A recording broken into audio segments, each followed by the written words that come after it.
This podcast is proud to be part of the TalkSport Fan Network. TalkSport. Powered by fans.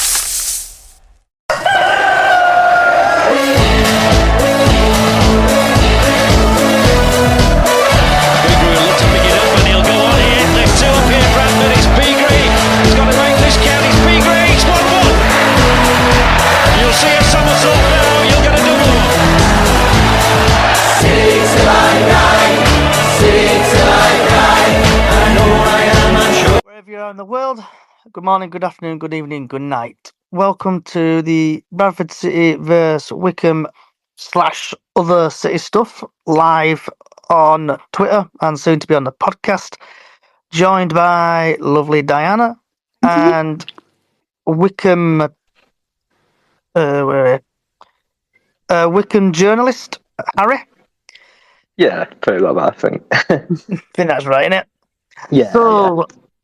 What's your thoughts on what's the perspective, or should we say, what's the team like from Wycombe? Going into tomorrow or just across the season? Across the season and going in tomorrow.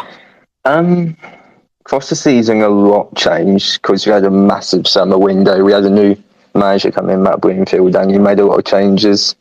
And we're playing a completely different style of football. I think a lot of teams think we play hoofball, which we don't anymore. We play a lot more on the ground, a lot more sort of control possession based, and that's the sort of players he's brought in to suit that as well. I think going into tomorrow won't be too much change because Matt Bloomfield wants to take the competition seriously, the cups in particular. There'll be one or two, there always is, but he likes to sort of build up winning mentality, and I think you'll see that tomorrow, but it's not going to be easy against you guys because obviously we know what you're like in the cup. I know you struggled a bit this season, but it'll be exciting, I think. Because looking over the past games we've played Wycombe, so going from 2010 to 2019, Wycombe have won 1-0, Bradford then have won 1-0.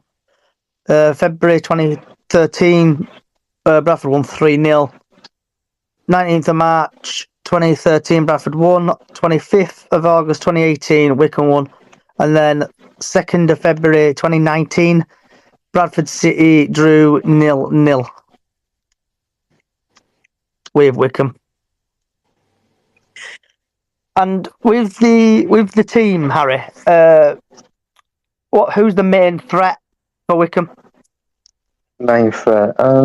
Yeah, it really depends when you play. I mean, yeah, I'd say there'll be changes. I think our sub-keeper, Franco Valsori, will play in goal. But apart from that, it'll probably be just for one or two changes at the back. Sam Vokes is injured, he won't play. So I think if Dale Taylor plays, he's a threat, he's quick on the ball, gets him behind a lot. Freddie Potts is one to look out for as well.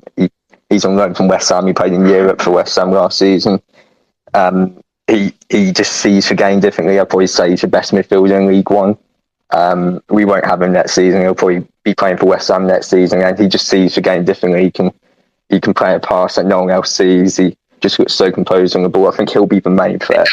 But it really depends on the team. But if he plays, he'll probably be the main threat for you guys.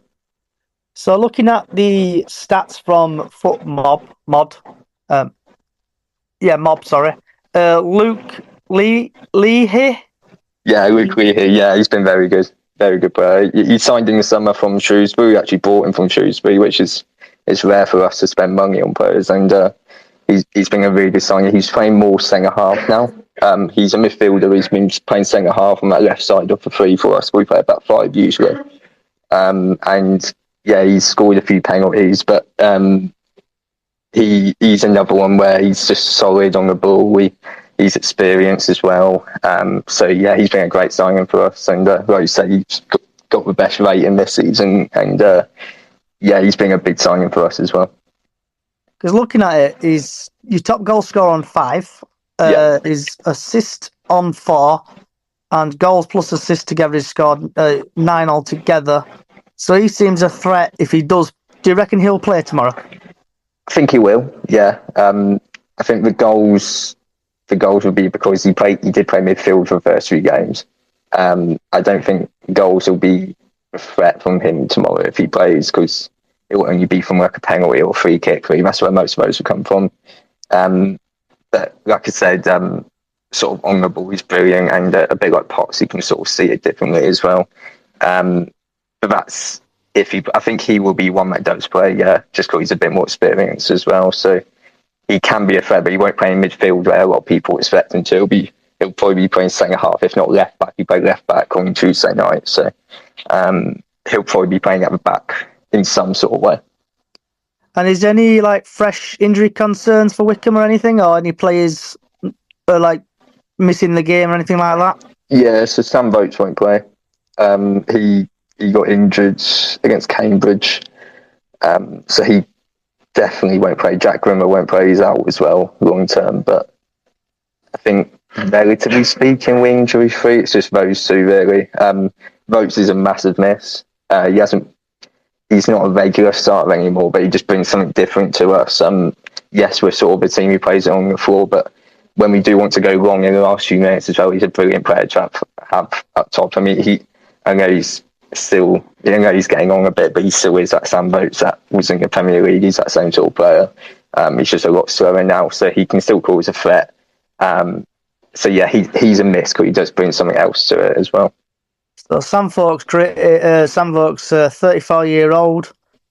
He's played at Lincoln, Leyton Orient, Burton, Bristol, Sutton, Northampton, Blackpool, Charlton, Carlisle, Portsmouth, Fleetwood, Peterborough, Bolton Wanderers, Oxford, Cambridge, and now at Wycombe.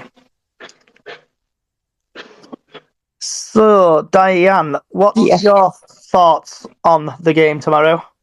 I think we might win it. I'm hoping that we start really good as usual, like we do, and I think we might win it. If we play like we did on Tuesday night, or the players that get picked play like they did on Tuesday night.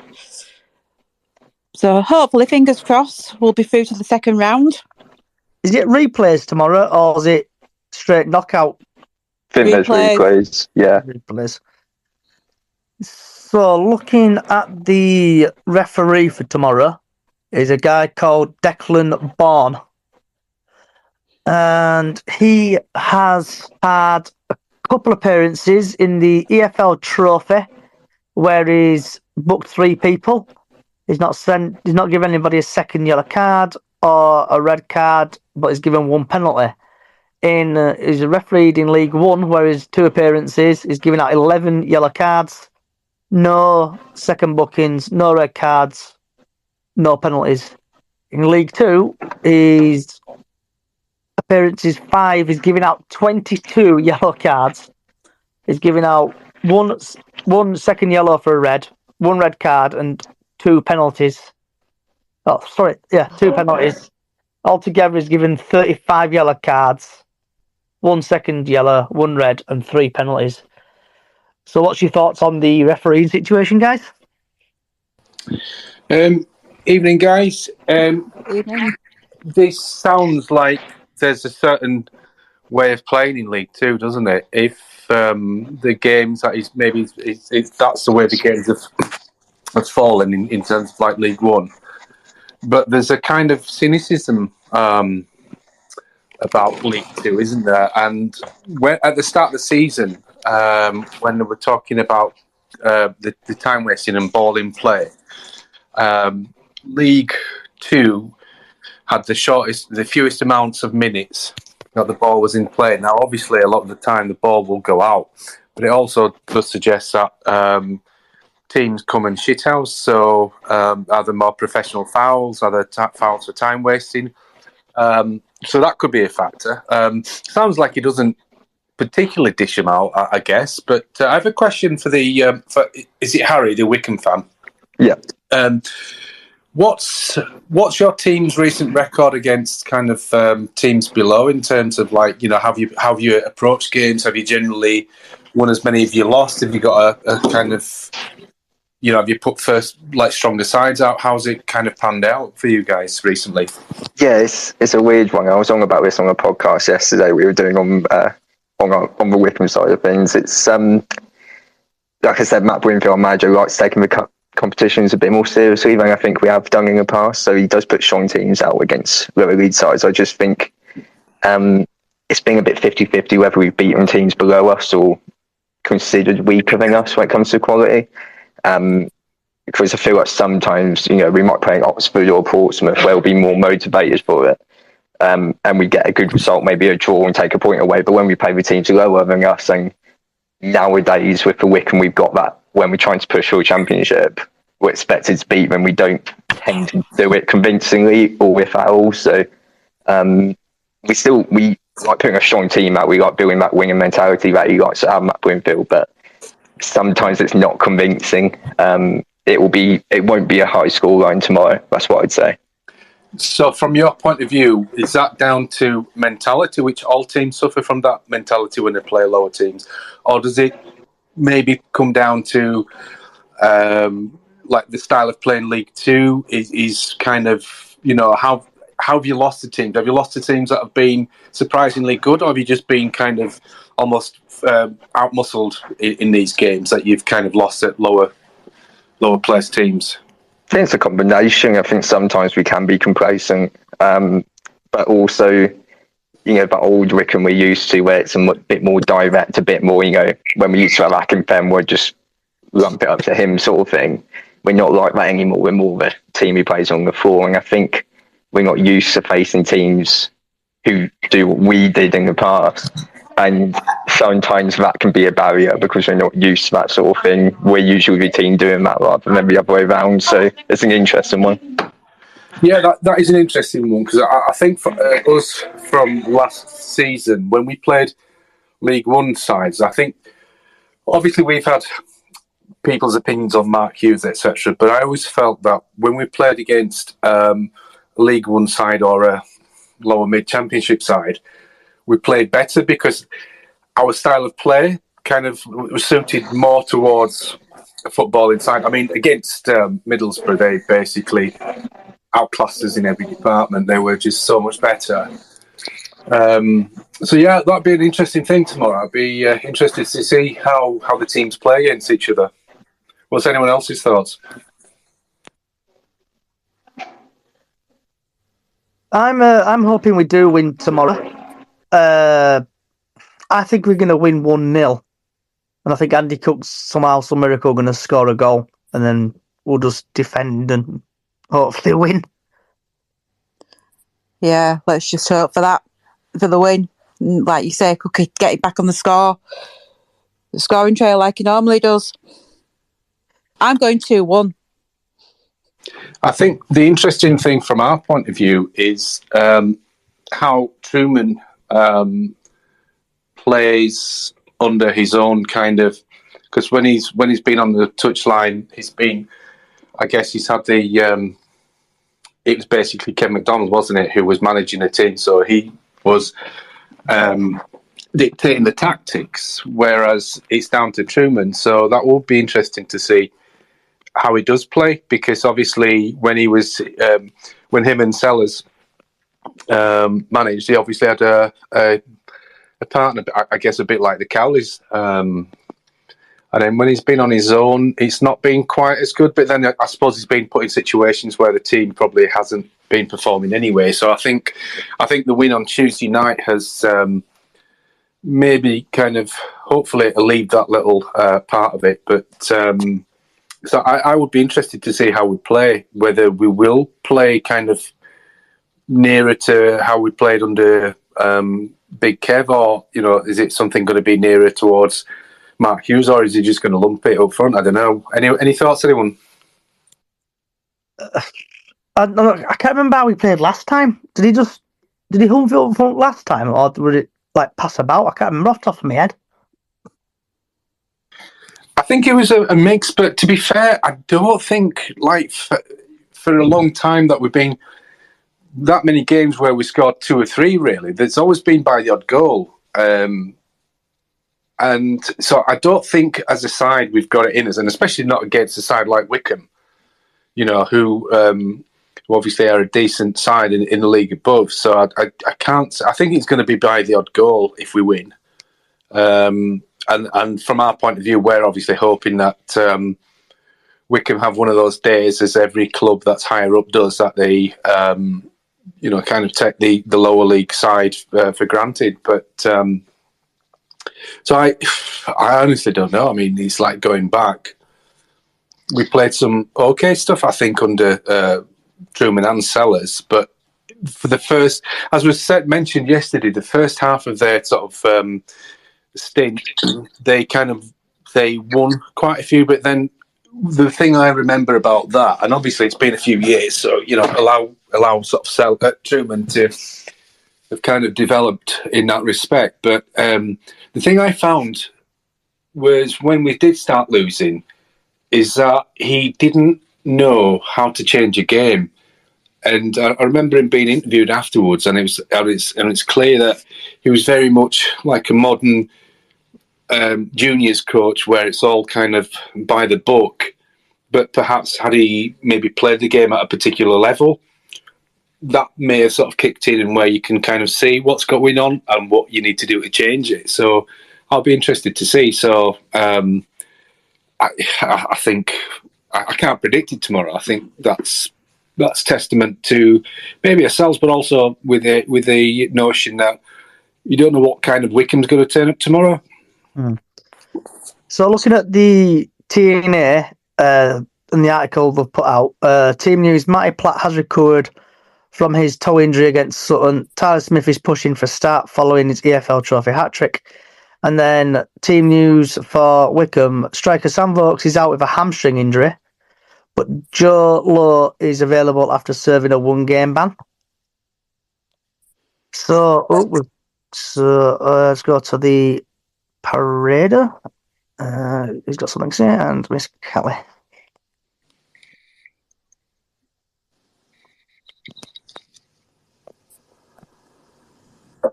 You got something you want to say, Cal?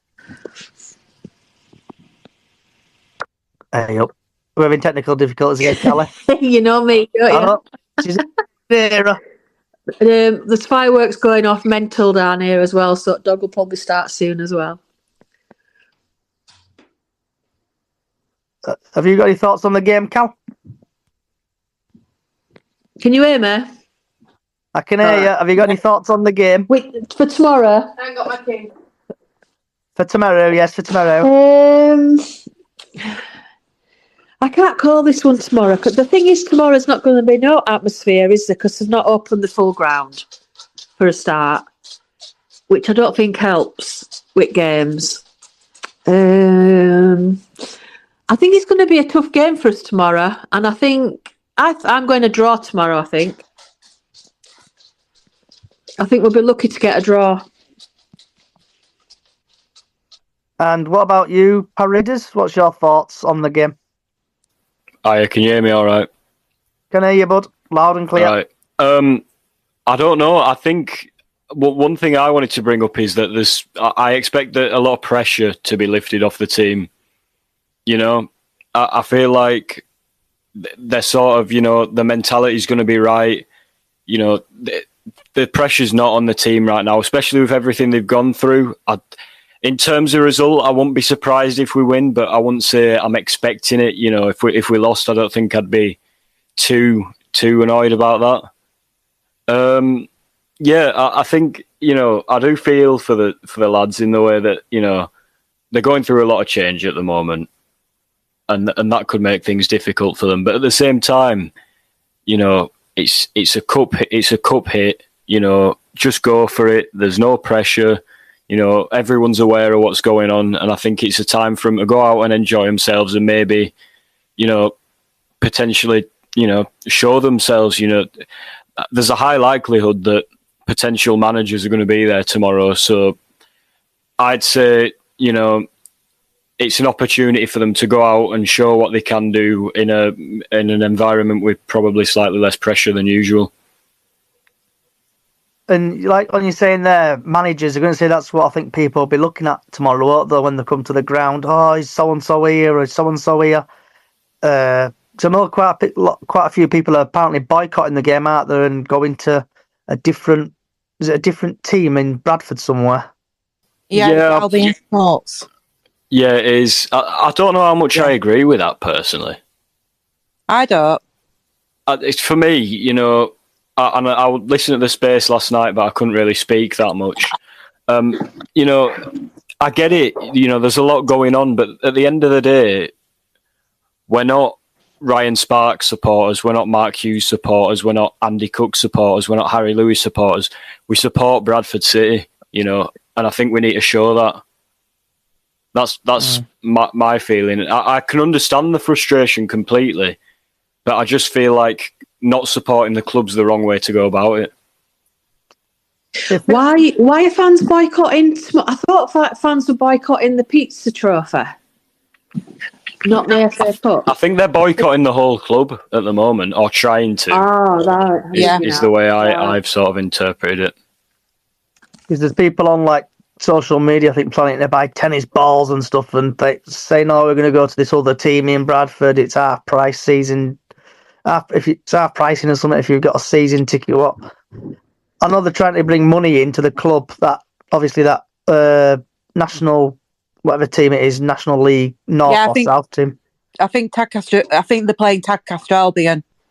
What's the deal with the tennis balls then? Do you know, like when like Charlton and Reading and stuff like that, when they got a bit hacked off with the owners, they just started lobbing tennis balls on pitch, try to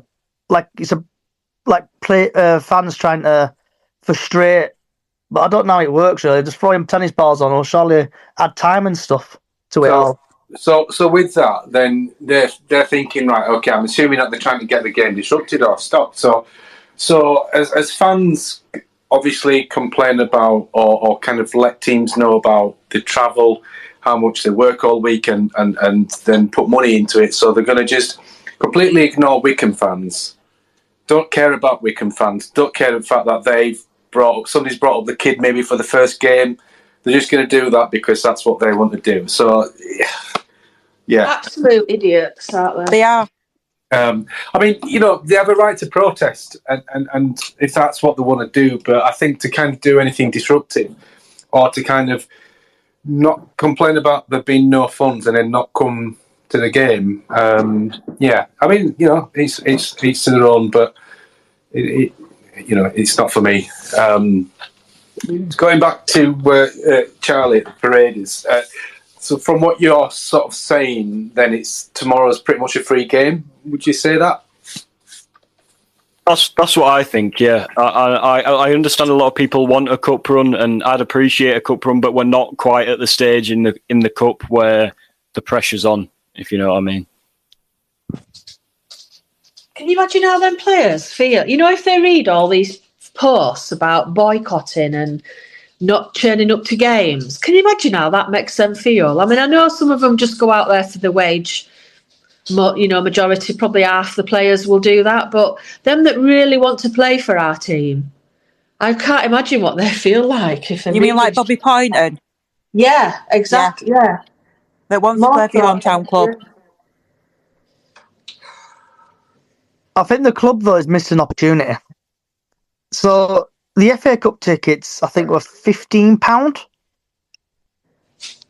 £15. So there's quite a lot of things missing there, kind of thing. They should have lowered the price to about £10 or so just to get the ground full. Or done free kids. Do you know what I mean? And I pay for an adult and get a free child. So, you know what I mean? Get the families involved again, because that's what we are. We're a family club. With that though, I bet if we got Man United at home in the third round, that place is going to be full. Yeah, would they boycott it then? Yeah. Pickle.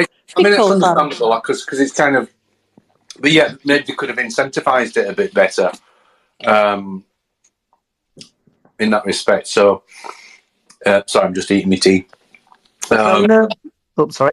So we've got Labib who wants to say something. I'll accept you now, Labib.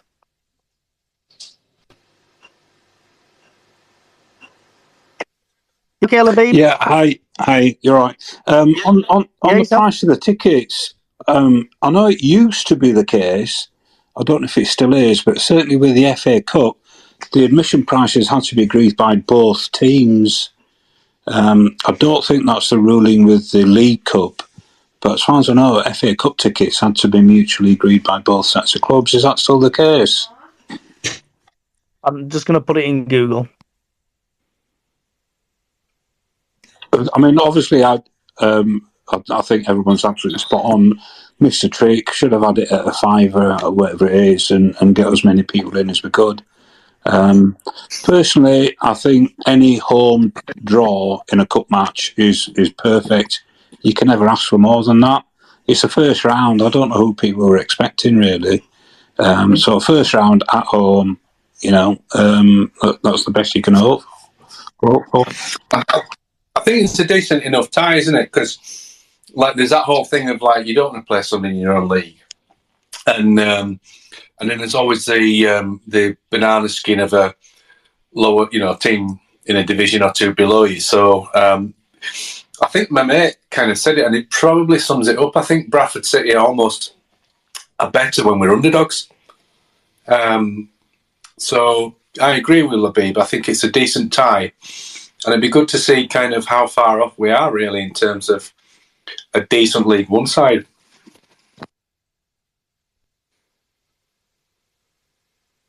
So we've got a bit of radio silence here. So does anyone else have any thoughts with regards to... actually, another question for Harry, if I may.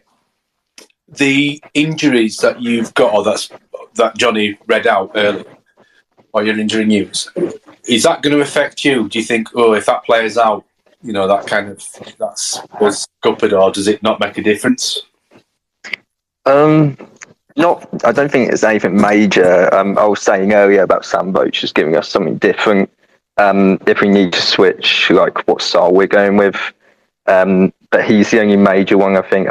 Joe Lowe coming back, if he does play, is massive for us. He's probably been our... When you're talking inform, our most informed player in the first couple of games of the season, so he'll be massive for us coming back. But I think only Voach, really, just so we can swap up that style of play if we need to, depending on how Bradford set up against us. What's your thoughts on Bradford, Harry? The team, reading the team news and stuff. Do you think you'll lose tomorrow, or do you think Bradford will win? Or we're not confident. Wycombe fans, we're not confident about it tomorrow. I don't know. This space was downloaded via spacesdown.com. Visit to download your spaces today. Why? And I'm very similar. I'm not confident either, but I just think we see, obviously, Bradford struggling. I'd probably say struggling relative to the club they are. And we tend to struggle when it's that sort of thing, because obviously you guys will be a bit more motivated for it. It's a bit of a game where you got nothing to lose, probably, in a sense, and the players will be trying to play for it a bit more. But yeah, we're not that confident. I'm not sure what the reason for that is, but a lot of us aren't that confident. Are you at the game tomorrow, Harry? I won't be, unfortunately, but I know a lot of people that will be, and they said they're just not confident going to it. Oh, okay. So I'm gonna move on a little bit for other City stuff. I know we did an hour and 45 minutes yesterday. So I know the Mr. Pareda has tweeted out a David Artell thread, and he could be a right appointment for City. So that I've retweeted that if people want to look at that. Bit of a plug for you there. Also, the Pareda is doing a post-match chat tomorrow, if you want to tune into there. Time to be confirmed. So, anyone want to get the ball rolling on managers wise? Who would you like as a manager? I'd like to come in there, just given what you've just mentioned. Go for it. I think I've seen a lot of people talking about Artell, and I'd seen the interview prior that I mentioned in my thread. But I didn't know much about him, and in researching him, I found out so much about him that's really interesting. And I think he may be a bit risky, in that he's only been at Crewe. But to me, what he's sort of shown he can do there is it ticks off a lot of boxes for things that fans want, and what we sort of generally expect from the club or believe that we're lacking. So I think he's probably the best bet now for me. I don't know if anyone disagrees or agrees.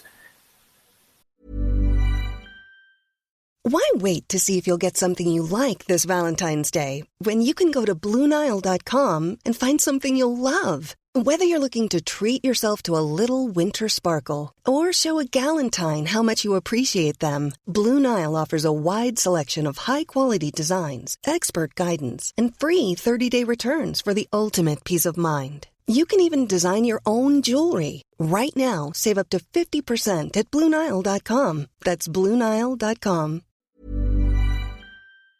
Yeah, I'm just looking at your thread now. Jacob has commented it wouldn't be Cowley, but that went balls up.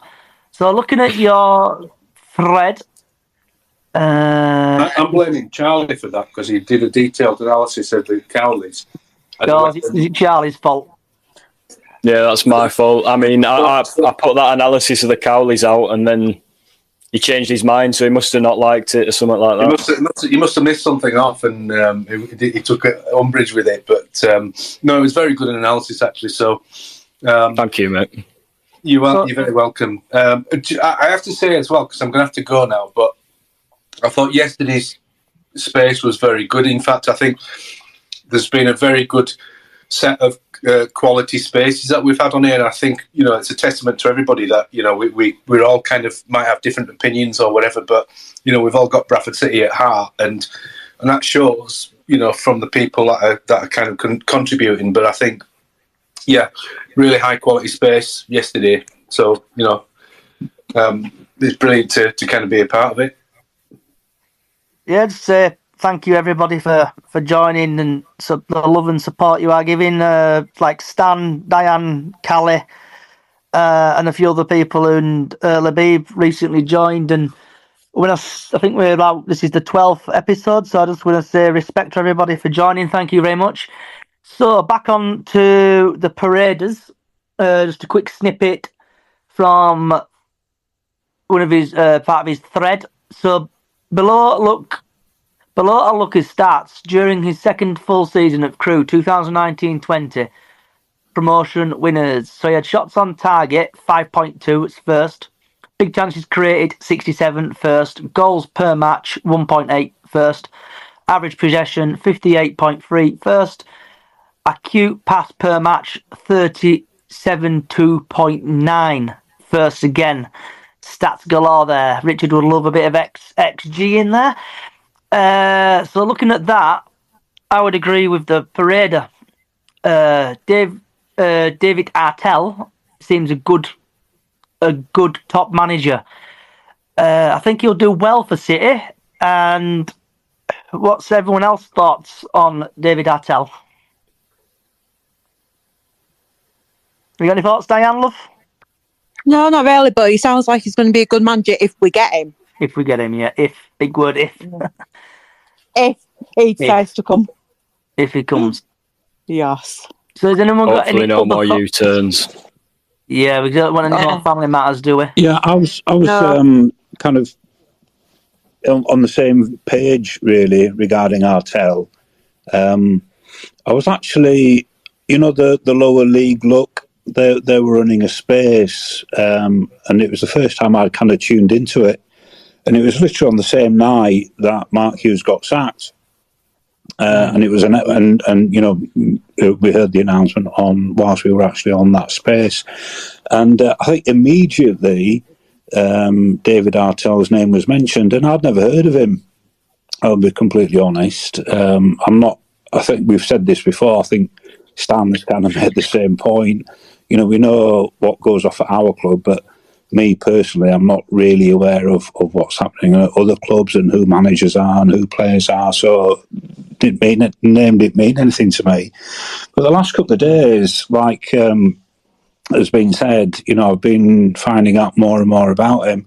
And if anybody's had a chance to watch that interview that he's done with the lower league look, it's about an hour and 9 minutes. So it's not a short interview. He does go into a lot of detail, does Artell. And I just think he comes across as somebody who would do really, really well. So I won't kind of give you any spoilers. If you're, bored at the game tomorrow and you've not else to do, then tune in and listen to that interview. It really is good stuff. It's brilliant, isn't it? That I'd have him in. I can't speak highly about it. Yeah, same. Oh, I think Miss Callie wants to speak. Have you got any thoughts on it, Cal? It's that dial-up internet in Hucknall again. Are you there, Callie, love? Nope. I think we're having technical issues again with Callie's dial-up. So, just trying to find... Has anybody got any latest odds, possibly, on any managers? Joey Barton's favourite now. Yeah. Somebody's obviously put 50p on that.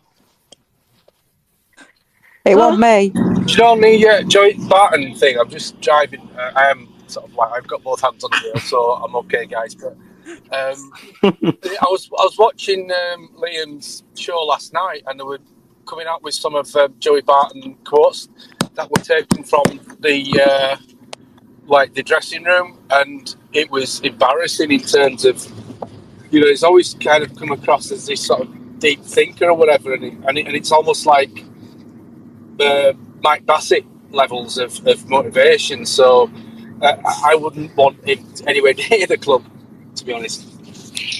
So on Facebook, Kim Brown from Bradford City FC West County supporters on Facebook, she's put the current latest odds. So I'll just quickly go through them. There's Graham Alexandra 6-4, Joy Barton 4-1, Liam Richardson 6-1, Robbie Fowler, I think my personal choice. I hope he gets the job. David Artell 8-1, Dean Holden 12-1, Gareth Ainsworth 20-1, Saul Campbell linked to every Tom, Dick and Harry team 33-1, Sean Derry, Robbie Nielsen 33-1, Paul Tisdale 33-1, Paul Hartley 33-1, Neil Lennon 33-1, Nathan Rooney 33-1. Chu mentioned that yesterday on the special podcast we did yesterday. Apparently he's an up and coming manager. Matt Kennedy 33-1, and last but not least, Mark Jackson 33-1. Is anyone thoughts on the betting situation currently? Well, obviously, I'm just releasing these threads so I can increase the odds and then cash out. But no, I think I don't know how much they are in terms of reading into them, because if you went and put 50 quid on like me, I'd probably go up in the odds. I don't know how reliable they are, because even yesterday after the news came out about Cowley, I put another tweet out there, a bit of a shameless plug, sorry. But the odds, let me find this tweet. The odds, Danny Cowley was still 1-2, and that was later last night after the news had broke out that he definitely wasn't coming. So it's an interesting one, really. There's also Sam Allardyce on there, Benito Carboni's on there, who I'm going to go out and say please do not appoint him. I might annoy a lot of people by that, but I've seen a fair few people saying Benito Carboni should get the job. But if you actually look into the statistics and sort of his managerial career, he's not had the most success as a manager, so I wouldn't go for him. In terms of the odds, though, I don't know how much we can read into them, because I think I think you're absolutely right. I've heard that because it's such a small market, any slightest small bet just massively changes the odds. So last night, David Artell was 33-1. And there was loads and loads of managers on 33-1, and I had a few quid on it, and then all of a sudden it dropped to 16-1, and then he went to 4-1. So somebody else has probably put another couple of quid on it, and like I said, small bets can really massively change those odds. So I think you're absolutely right. You can't really read a lot into that. Having said that, I think Danny Cowley is 11-10 to take the Lincoln job. Good luck to him there. So, just to pee a couple of people off, this is from the Yorkshire Post, and this was sent out 2 hours ago. Where do I? ex-Man City and Newcastle United man emerges as new favourite for Bradford City job. And basically it's on about Joey Barton, 41-year-old, sacked by Bristol Rovers after nearly 3 years at the helm. Previously led Fleetwood Town, his retirement from playing. BetVictor are offering 6-4 for Barton to become the new Bantam's boss. He sits narrowly ahead of ex-Milton Keynes Dons head coach Graham Alexander, who is priced at 5-2. Robbie Fowler recently dismissed by Saudi outfit. Al Kadashi is third favourite at 10-1. So odds are changing every day out there, probably every hour. That's right. Joey Barton, I mean, I remember him playing, as I'm sure most of us can do, and it was just an absolute head case. There's no way I can take him seriously as a manager. Is that the same person? Did he have a fight with Lee Bowyer, or did he have a fight with one of his teammates on the pitch? Yeah, I think he did. Yeah, I think he kicked somebody, or he even kind of tried to punch them. In fact, wasn't Joey Barton playing in that famous QPR Man City game when Man City scored that last minute Aguero goal and clinched the title? I'm sure Barton got sent off in that game. He kicked out at Aguero.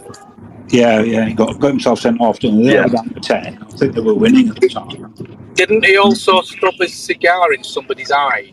Yeah, on the training ground, I think while he was the manager. Now, absolute, nut job, that lad. He's the wrong type of person. You want somebody that's going to galvanise the team, don't you? You don't want somebody that's basically a loose cannon.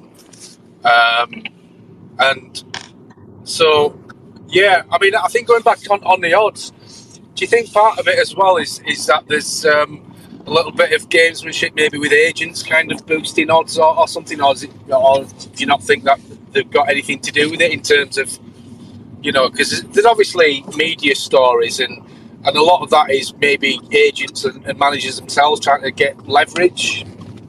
I think there is. I think there's a lot of truth in that. Clubs may be influenced in some way by some of the betting odds. This guy's all of a sudden he's the favourite, let's have a look at him type of thing. So I think there might well be a lot of manipulation there. So with the betting, is it saying, say you bet like 50p on somebody, then does it basically go down then? Like if someone bets on it, does the betting odds go down? Yeah, the odds shorten, yeah. So like I said, last night, Artel was 33-1, and I think a couple of people put, a few quid on each, and then all of a sudden it went down to 16-1, and then it went down again to 4-1. But then I think tonight is lengthened again, so I think it's 8-1 at the moment. So it's all over the place at the moment. You can't really, as we've just said, read a lot into it. I'm just trying to have a quick look at which teams have not got a manager. What's it going to be? I'll find it in a bit. So have you got anything you want to say on it, Callie, love? Sorry, I've had problems getting back on. Ask me the question. So we've just been on about Joey Barton and other managers. Just to say, what's your thoughts? Who would you like to manage? Do you know what? After yesterday, I kind of Googled, and I've forgotten his name now off the top of my head. There was one that's just suddenly come into the play. You mentioned him yesterday. That Rooney That's guy? the one. Yeah, I'm quite. I don't know.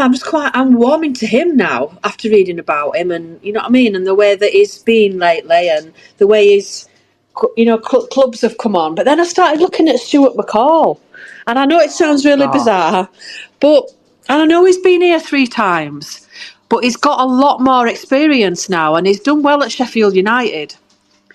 Yeah, but that's his assistant manager. As assistant, he's not actually. He's assistant manager. He's not actually a manager, and you could, I don't know, tell me off or something here, but I don't want Stuart McCall. No, back. I don't think I do. But when I was kind of reading about them all, and it's so hard, isn't it? It's so hard to try and think, yeah, he would be brilliant. I don't think there is anybody that we can actually turn around and say, yeah, he would be absolutely fantastic. But I'm going more for Nathan Rooney at the minute. He's my favourite right now. An interesting point, guys. We've spoken about Dave Artell and how he has an interesting way of looking at things, and I like that. I think that somebody that thinks about the game. I'm only going off, and I'm not obsessed with it, I promise you. But with Paddy going on about clarity, how do you think somebody like that is going to communicate to essentially League Two players?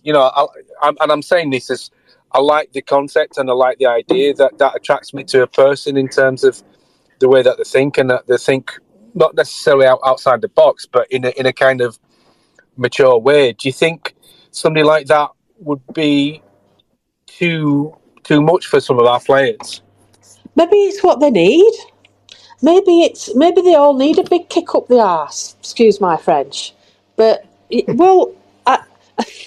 I think they do. I think we need somebody that's going to be willing to take that risk.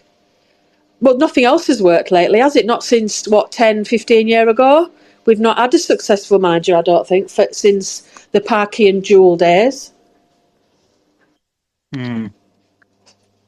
I was just thinking in terms of the players needing less of a kick in the arse, but the need...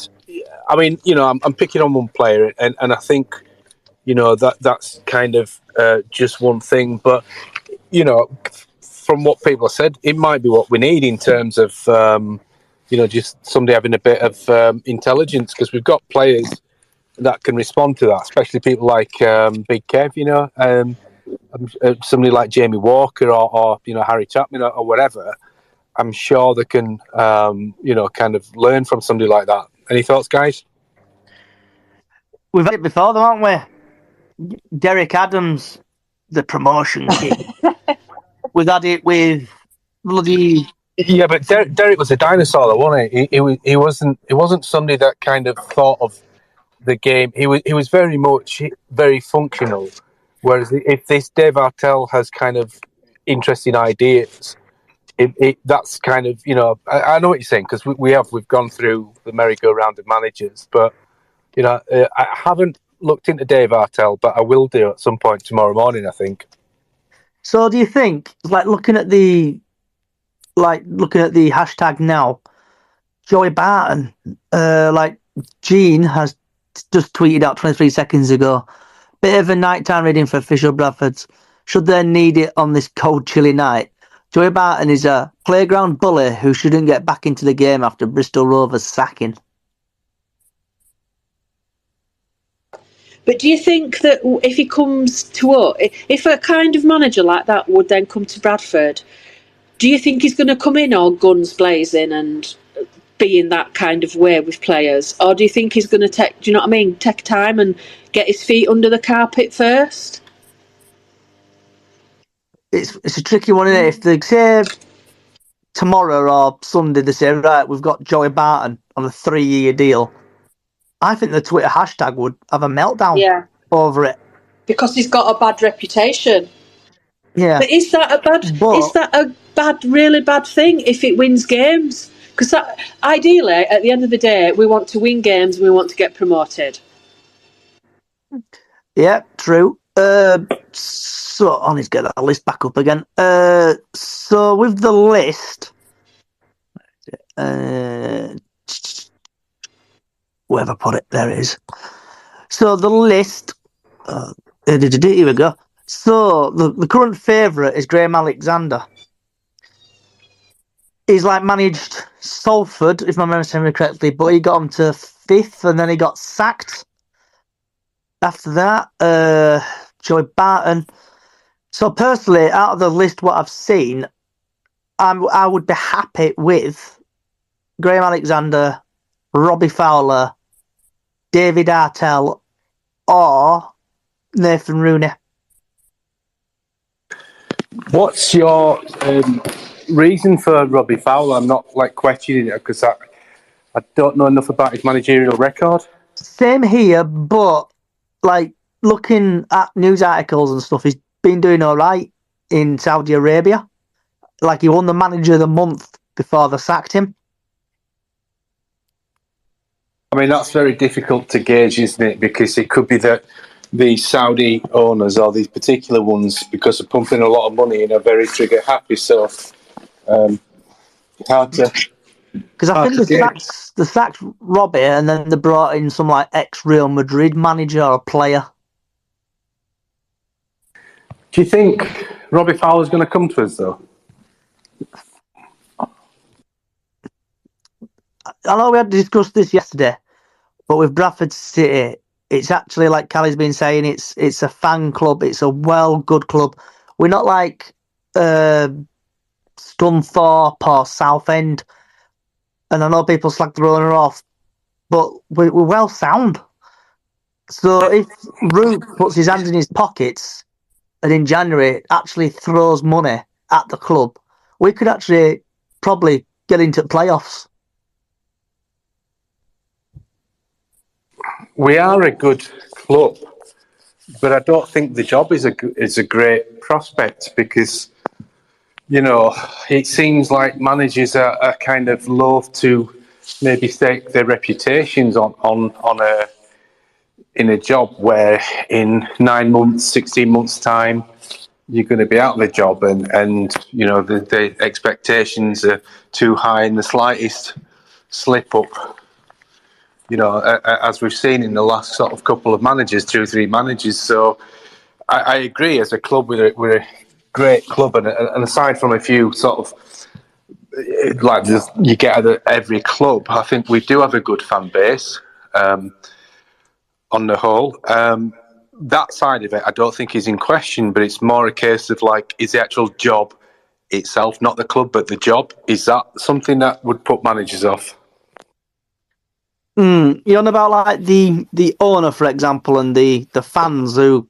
Well, not just the owner, but yeah, the kind of like the way that the managers haven't lasted long, because obviously once it goes a little bit sour, then you know, obviously the fans are quick to turn and stuff. So it's less about the stature of the club, more about what control over budgets he's going to have, how much of a budget, and you know, with a potential kind of tinderbox, you know, that can explode at any point. You know, if it goes wrong, is somebody really going to want to come and stake their reputation on that?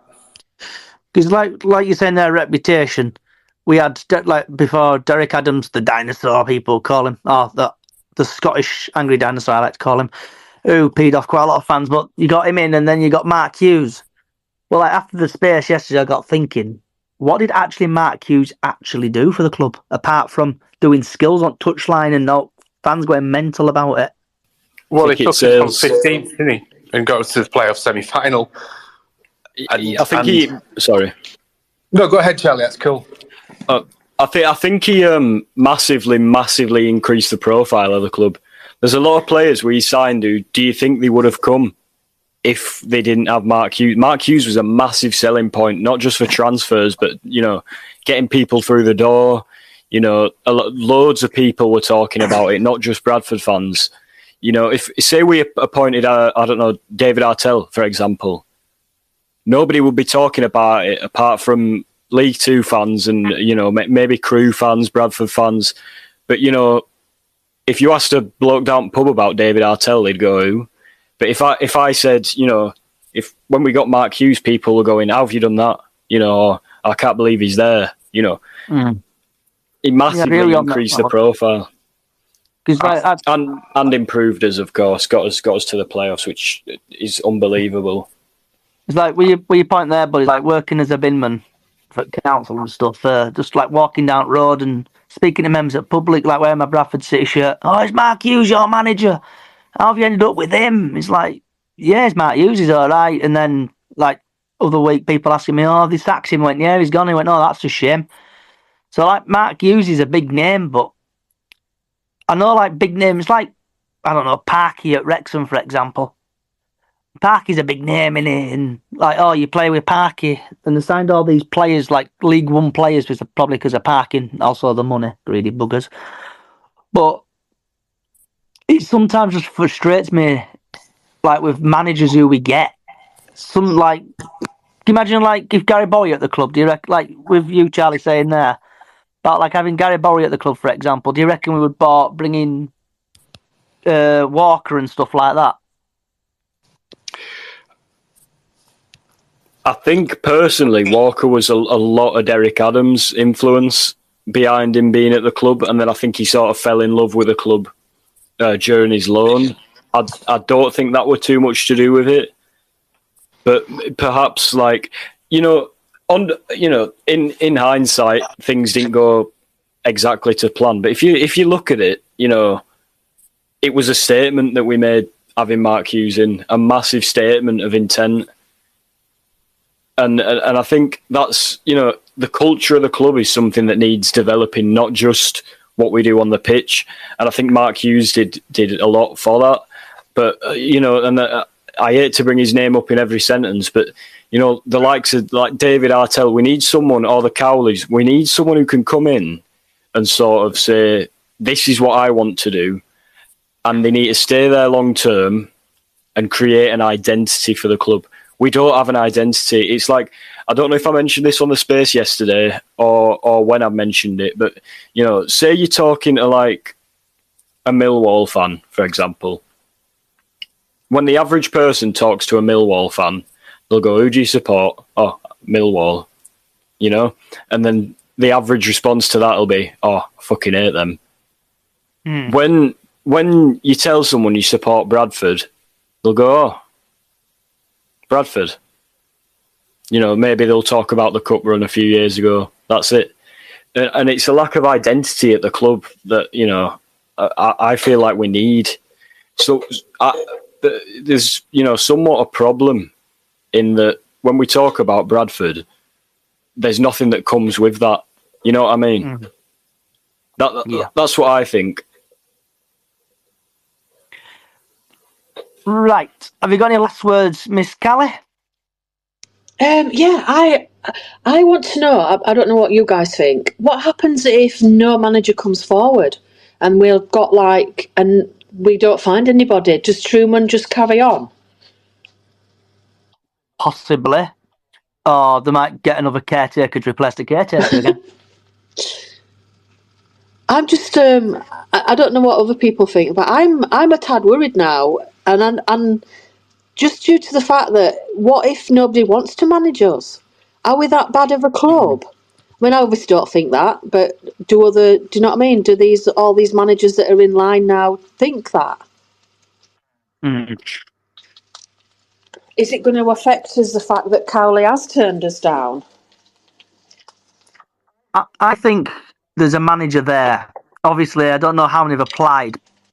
But it seems like quite a lot of people have applied according to like newspapers. And you see, if they've applied, why is that? That's where I think the club's going wrong. They should be then saying to the fans, well, this manager wants to do it and this manager wants to do it. Do you know what I mean? Maybe that would take a lot of the hate that's out there at the minute. The problem is if Bradford tweet out Callie has applied for the job, for example, obviously that will, like Bristol Rovers, Gillingham and so will go, oh, Callie's applied for a job. Let's try headhunting her. Try to get her over here. Like they did with the player, Summit Williams. Apparently Bradford had it all sewn up, didn't they? Then Gillingham came along and nicked him. Right. Right, guys. I'm going to do that. Thank you, everybody, for coming today. If you also want to follow us on social media, Bradford City Up the Chickens on Facebook. Charlie, a.k.a. The Paraders, he will be doing a space tomorrow after the game, time pending. Give us a follow on other podcast services, Spotify, Apple Music, and if you're in America, if you're somehow listening to in America, because I know we've got quite a few people in other countries listening to us, you can also listen on iHeartRadio. Wherever you are in the world, good morning, good afternoon, good evening, good night.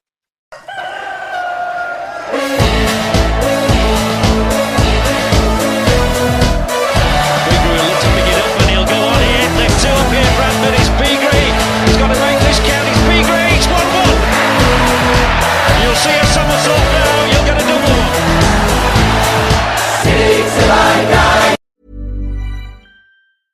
Introducing Allbirds new Wool Runner 2, redesigned to redefine comfort. Extra cushioning offers a plush ride, and premium materials deliver a cozy fit. Go to allbirds.com and use code FRESH24 for a free pair of socks with purchase today. This podcast is proud to be part of the TalkSport Fan Network. TalkSport. Powered by fans.